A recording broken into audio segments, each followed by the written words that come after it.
கோபுரம் டிவி நேயர்களுக்கு இனிய வணக்கம். இன்று பிறந்தநாள் காணும் மற்றும் மணநாள் காணும் அத்துணை சகோதர சகோதரிகளுக்கும் எங்களது இனிய வாழ்த்துக்கள். பாபாவின் ஆசிகளோடு பல்லாண்டு காலம் நீங்கள் எல்லா வளங்களும் செல்வங்களும் பெற்று நலமுடன் வாழ வாழ்த்துகிறோம். பாபா அழைக்கிறார். அவரின் பொன்மொழிகளை கேட்பதற்காக, நம் பிரச்சனைகளை தீர்த்து வைக்கும் அற்புதமான கூட்டு பிரார்த்தனை செய்வதற்காக, மேலும் மனம் ஒருநிலைப்படவும் மனம் அமைதி பெறவும் அற்புதமான தியானம் செய்யவும் பாபா அழைக்கிறார். பாபா நம் கரங்களை பிடித்து அழைத்து சென்று அற்புதம் நிகழ்த்தவிருக்கிறார். வாருங்கள், பாபாவின் பொன்மொழிகளை தரிசனம் செய்வோம். அன்பு குழந்தையே, இந்த உலகில் எந்த பொருளும் எந்த உறவும் நிரந்தரம் இல்லை. ஆனால் உன் எண்ணத்தால் விளையும் செயல்பாடுகள் மட்டுமே நிரந்தரம். சிற்றின்ப வாழ்க்கை உன் உடல் எண்ணத்தை ஆனந்தப்படுத்தும். ஆனால் பேரின்ப வாழ்க்கை உன்னையும் உன்னை சார்ந்தவர்களையும் ஆனந்தப்படுத்தும். பந்தம், பாசம், பணம் இவை யாவும் நீ வாழும் வரை மட்டுமே உன்னோடு இருக்கும். ஆனால் அன்பு, நன்றி, கருணையோடு நீ நடந்து கொண்டால், நீ மடிந்தாலும் உனது செயல் எல்லோர் மனதிலும் வாழும். இருப்பதை கொண்டு வாழ கற்றுக்கொள். உன்னை தேடி எது வருமோ அது கண்டிப்பாக வரும். செல்வமும் சுபிக்ஷமும் நிலையற்றவை. இவ்வுடல் அழிவிற்கும் மரணத்திற்கும் உட்பட்டது. இதை உணர்ந்து இம்மை மறுமை பொருட்கள் மீது உள்ள பற்றுகளை விட்டுவிட்டு உனது கடமையை செய். எதிர்பார்ப்போடு வாழ்ந்து ஒவ்வொரு நிமிடமும் ஏமாந்து போகாதே. நீ உன் கடமைகளை கவனமாக செய்து வா. உன்னுடைய குறிக்கோளை நீ நிச்சயம் அடைவாய். என் வார்த்தைகள் மீது நம்பிக்கை வைத்து செயல்படு. வாழ்க்கையில் உயர்ந்த நிலையை அடைவாய். எல்லாம் முடிவுறும். நீ நலமாக வாழ்வாய். உனக்கு எல்லா சூழ்நிலைகளிலும் நான் உன் சாயப்பா துணை நிற்பேன். கவலைப்படாதே. ஓம் சாய்ராம். பாபாவின் அற்புதமான பொன்மொழிகளை தரிசனம் செய்தோம். அடுத்த நிகழ்வு கூட்டு பிரார்த்தனை. நம் மனநலன் சார்ந்த பிரச்சனைகளுக்காகவும், உடல் நலன் சார்ந்த பிரச்சனைகளுக்காகவும் மற்றும் நம் அனைத்து விதமான பிரச்சனைகளுக்காகவும் சாய்நாதரிடம் கூட்டு பிரார்த்தனை செய்வோம். வாருங்கள், இந்த அற்புதமான கூட்டு பிரார்த்தனையை செய்வோம். பிரார்த்தனாஷ்டகம். 8 பிரார்த்தனைகள். சாந்தமான மனம் கொண்ட சாயிநாதரே, அறிவின் சிகரமே, அன்புள்ளம் கொண்டவரே, கருணை கடலே, உண்மையின் இருப்பிடமே, மாயை என்னும் இருளை அகற்றுபவரே, ஜாதி மத பேதங்களுக்கு அப்பாற்பட்டவரே, எங்களின் புரிந்து கொள்ளும் திறமைக்கு அப்பாற்பட்டவரே, அன்பின் இருப்பிடமே, ஷீரடி வாழ் இறைவனே, என்னை காப்பாற்றும், என்னை காப்பாற்றும். ஞான சூரியனே, ஞானத்தை வழங்குபவரே, பக்தர்களின் மனங்களில் உலவிடும் பரமஹம்சரே, அனைத்து நன்மைகளுக்கும் காரணமானவரே, தங்களை சரணடைந்தவரை காப்பவரே, படைக்கும் தொழில் புரியும் பிரம்மாவும் காக்கும் கடவுளான விஷ்ணுவும் நீங்களே. 3 உலகங்களையும் யுகங்கள் முடிவில் தன்னுள் ஐக்கியமாக்கிக் கொள்ளும் ருத்திரனும் தாங்களே. நீங்கள் இல்லாத இடம் இந்த பூமியில் ஏது? எல்லாம் அறிந்த இறைவன் நீங்கள். எங்கள் எல்லோரின் இதயங்களிலும் வசிப்பவரும் நீங்களே. எனது எல்லா குற்றங்களையும் மன்னிக்க வேண்டும் என்று வேண்டி கேட்டுக்கொள்ளுகின்றேன். அலை அலையாய் தொடர்ந்து வரும் சந்தேகங்களையும் மனமயக்கங்களையும் போக்குவீராக. நீங்கள் கோமாதா, நான் பிறந்த இளங்கன்று. நீங்கள் சந்திரன், நான் சந்திரகாந்த கல். தங்கள் பாதங்கள் கங்கை நதி. பணிவுடன் இந்த தாசன் உங்கள் பாதங்களில் தலை வணங்குகிறேன். உங்கள் கைகளை என் தலைமீது வைத்து ஆசை கூறுங்கள். என் கவலைகளும் துன்பங்களும் பறந்தோடட்டும். இந்த கணு தங்களின் தாசன். இந்த 8 துதிகளையும் கூறி நான் உங்களை சாஷ்டாங்கமாக நமஸ்கரிக்கின்றேன். எனது பாவங்கள், துன்பங்கள் மற்றும் ஏழ்மை நிலை இவை யாவும் உடனடியாக விலகி ஓடட்டும். ஓம் சாய்ராம். ஓம் சாய்ராம். ஓம் சாய்ராம். அற்புதமாக கூட்டு பிரார்த்தனை செய்தோம். பாபா நம்முடைய கோரிக்கையை ஏற்று நிச்சயமாக நமக்கு அற்புதங்களை செய்வார் என்பது சத்தியம். இனி கண்களை மூடி பாபாவை மனதில் நிறுத்தி பாபாவின் அற்புதமான சக்தி வாய்ந்த மந்திரத்தை அனுபவிப்போம். சாய் ராமாய வித்மஹே ஆத்மராமாய தீமஹி தன்னோ பாபா பிரச்சோதயாத். சாய் ராமாய வித்மஹே ஆத்மராமாய தீமஹி தன்னோ பாபா பிரச்சோதயாத். சாய் ராமாய வித்மஹே ஆத்மராமாய தீமஹி தன்னோ பாபா பிரச்சோதயாத். சாய் ராமாய வித்மஹே ஆத்மராமாய தீமஹி தன்னோ பாபா பிரச்சோதயாத். சாய் ராமாய வித்மஹே ஆத்மராமாய தீமஹி தன்னோ பாபா பிரச்சோதயாத். சாய் ராமாய வித்மஹே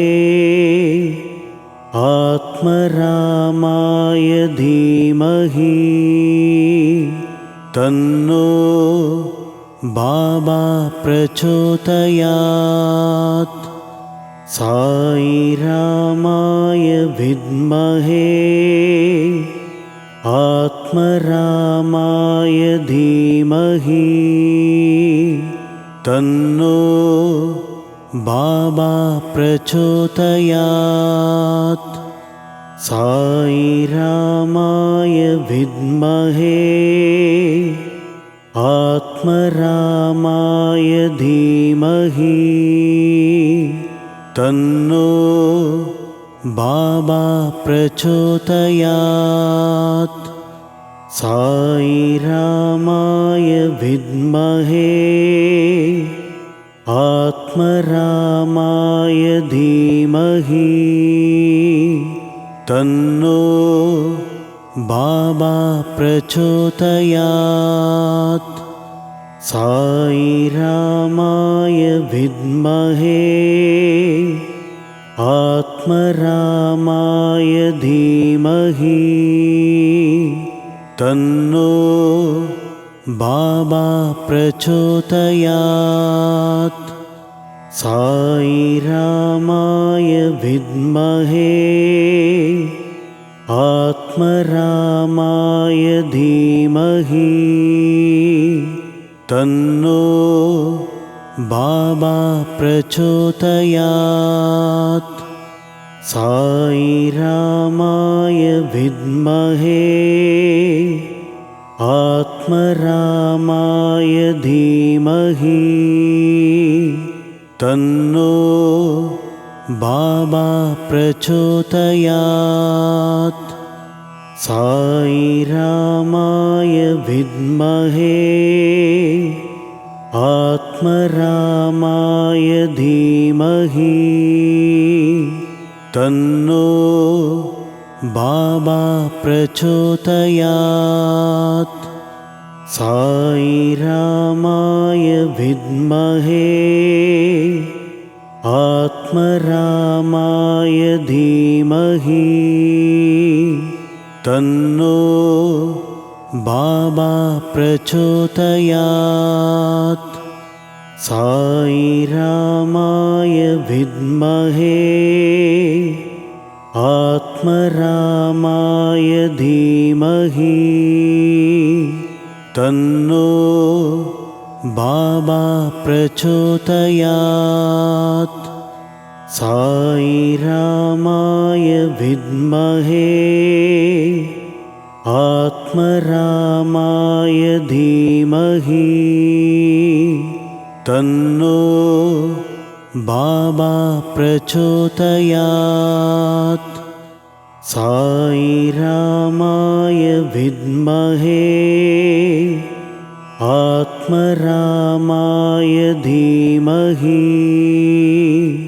तन्नो बाबा प्रचोदयात्। साई रामाय विद्महे आत्मरामाय धीमहि तन्नो बाबा प्रचोदयात्। साई रामाय विद्महे आत्मरामाय धीमहि तन्नो बाबा प्रचोदयात्। साई रामाय विद्महे आत्मरामाय धीमहि तन्नो बाबा प्रचोदयात्। साई रामाय विद्महे आत्मरामाय धीमहि तन्नो बाबा प्रचोदयात्। साई रामाय विद्महे आत्मरामाय धीमहि तन्नो बाबा प्रचोदयात्। साई रामाय विद्महे आत्मरामाय धीमहि तन्नो बाबा प्रचोदयात्। साई रामाय विद्महे आत्मरामाय धीमहि तन्नो बाबा प्रचोदयात्। साई रामाय विद्महे आत्मरामाय धीमहि तन्नो बाबा प्रचोदयात्। साई रामाय विद्महे आत्मरामाय धीमहि तन्नो बाबा प्रचोदयात्। साई रामाय विद्महे आत्मरामाय धीमहि तन्नो बाबा प्रचोदयात्।